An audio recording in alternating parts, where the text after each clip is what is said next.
झाला नेमकं काय प्रकार? कोकणीपुरा घास बाजार ह्या भागामध्ये जे काही शासनाचे निवडणूक आयोगाचे नियम आहेत त्याला पूर्णतः तिलांजली दिली गेलेली आहे। मोबाईल अलाउड नसतात आणि 200 मीटरच्या आतमध्ये मतदानाच्या पलीकडे कुठल्याही माणसाला त्या ठिकाणी थांबता येत नाही। परंतु एका पक्षाच्या स्लिपा घेऊन त्या ठिकाणी अनेक 400 ते 500 कार्यकर्ते आतमध्ये वावरत होते आणि त्या ठिकाणी मी गेले असता त्यांनी माझ्याशी वाद घालण्याचा प्रयत्न केला।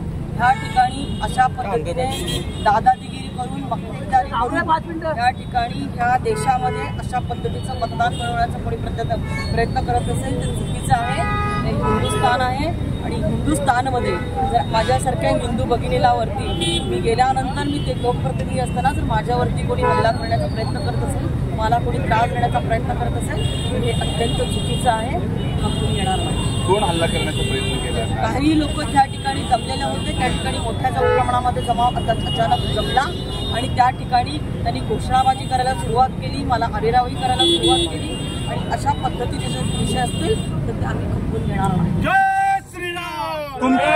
तुमच्या आणि ठाकरे गटाच्या काही नेत्यांसोबत देखील शाब्दिक चकमक झाली अशी देखील चर्चा आहे। माजी आमदार वसंत गित्ते नाव हे त्या ठिकाणी माझ्याशी वाद घालण्याचा प्रयत्न करत होते। काही मुस्लिम कार्यकर्ते त्यांच्याबरोबर मोठ्या प्रमाणामध्ये त्या ठिकाणी होते आणि त्यांना घेऊन ते काही वेगळ्या पद्धतीचा विचार करत असावे आणि मात्र मी अतिशय कणखर भगिनी आहे, मी कधीही कोणाला घाबरत नाही।